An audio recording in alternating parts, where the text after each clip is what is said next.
Selamat pagi, Ci Cecil. Saya coba membuat satu skenario dulu ya di market berkenaan dengan gold hari ini.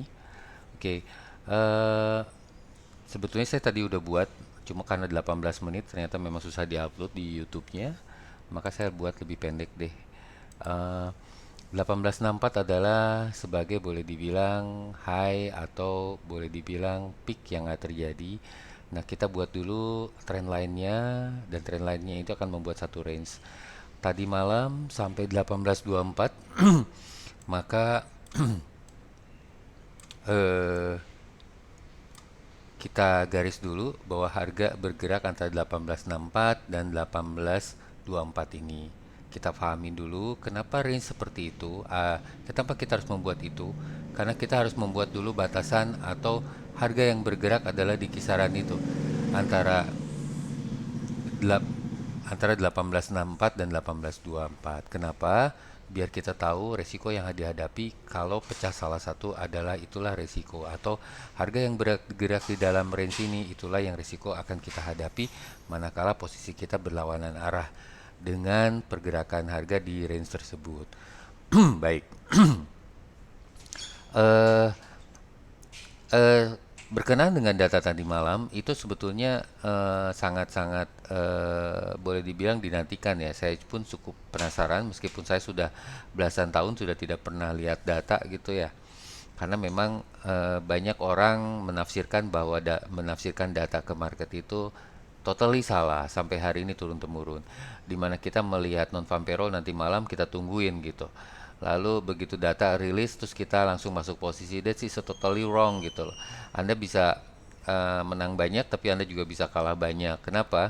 Karena sebetulnya membaca data adalah harus tahu dulu bahwa kebijakan ekonomi diambil untuk kepentingan jangka waktu tertentu, bukan untuk kepentingan satu malam market terbentuk, atau bukan untuk kepentingan orang-orang di Indonesia lagi nunggu trading gitu, lagi nunggu posisi lagi nunggu trading pada saat non farm payroll itu keluar atau data apapun itu gitu loh. Yang benar adalah kita harus mencoba meresume atau membuat satu kesimpulan dengan minimal kita harus lihat quarterly. Quarterly kapan? Kita harus lihat quarterly ke belakang, Desember, Oktober, November, itu kita buat satu resume datanya, unemployment kah, jobless kah, PPI kah, CPI kah, lalu suku bunga kah, lalu kita buatlah resume seperti apa ke depan, lalu kita akan tabrakan itu dengan kecenderungannya atau dengan trennya. Apakah itu related on trend ataukah against trend? Kalau against trend akan terjadi yang namanya bahwa kecenderungan akan cuek saja pergi apa namanya naik, walaupun apa yang terjadi di Amerika umpama bisa saja ekonomi menguat, tapi karena kecenderungannya memang naik ya emasnya naik gitu, tidak ada hubungannya dengan apa yang terjadi di Amerika. Ataupun malah sebaliknya, di Amerika kondisinya resesi seperti halnya beberapa bulan ke belakang ini sampai hari ini gitu. Tapi di market US dollar dipertahankan menguat, di mana pound sterling sempat ke satu poin, sorry, di bawah paritinya di 0,9, lalu sorry mohon maaf, euro di 0,8, lalu pound sterling juga di bawah satu ya, euro di bawah paritinya di bawah satu juga, lalu emas sampai kisaran 1611 gitu, padahal kondisi Amerika resesi, harusnya kan emas naik, harusnya GBP naik gitu. Tapi memang seperti itulah market mempunyai reason tersendiri untuk mempertahankan US dollar no matter how much kondisi apapun yang terjadi di Amerika, sebagai pencetak atau katakanlah boleh dibilang sebagai yang apa, US dollar itu berada. Tetapi kalau US dollar di market itu sudah bukan bicara Amerika, tapi bicara kepentingan lebih besar, yaitu sekelompok pemodal yang memang terdiri dari kaum Yahudi yang mempertahankan US dollar sebagai acuan. Jadi yang namanya kiblat, yang namanya acuan tidak akan pernah lebih buruk dari lawan-lawannya, selalu akan jauh lebih baik. Kalaupun lemah, ya memang akan dilemahkan, tetapi tidak akan saling terlalu mendikte. Begitulah teori yang pernah saya ungkapkan di beberapa seminar di TPFX. bahwa balancing teori itu akan membentuk sendiri. Berdasarkan apa? Salah satunya adalah bahwa market ini adalah satu bentuk pengulangan, bahwa satu bentuk pengulangan di mana kalau 1824 ini pecah, dia akan mengulang yang mana? Dia akan mengulang ini, di mana sebelumnya pernah terjadi ini.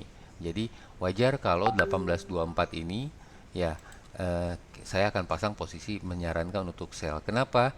Karena kemarin saya bilang bahwa 4 jam ke arah daily-nya itu sudah bergeser, di mana trennya kalau kita lihat daily-nya, ya, kita lihat daily-nya, ini sudah berhenti, sudah tidak ada pergerakan follow up, yang ada malah dia barnya lebih panjang dari bar sebelumnya. Jadi di daily-nya masih boleh dibilang, boleh dibilang itu adalah 60% turun, 65% turun, 35% masih bisa kemungkinan sideways.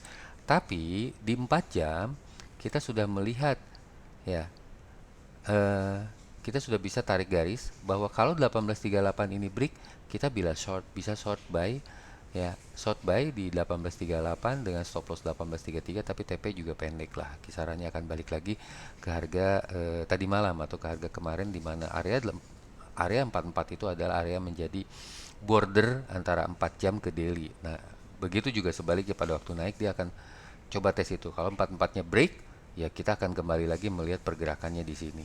Oke, kalau memang mau short, ya sell, itu saya bisa anjurkan di area ini, di kisaran 1832. Tetapi memang alangkah lebih baik kita memastikan bahwa kita akan sell-nya di market yang lebih bergerak panjang, yaitu di 1824. Memang agak panjang dari sana, tapi disitulah saya melihat chance-nya, terutama dengan seiring dengan waktu. Trading adalah bukan masalah profit, bukan masalah loss juga, karena memang itu sudah pakemnya seperti itu. Tapi trading yang terpenting adalah berusaha secepat mungkin untuk keluar dari market.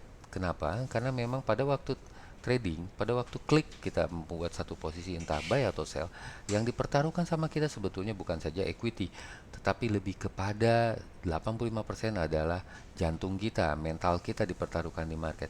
Jadi alangkah lebih baik seberapa cepat kita bisa keluar dari satu transaksi, itu alangkah lebih baik untuk mental kita.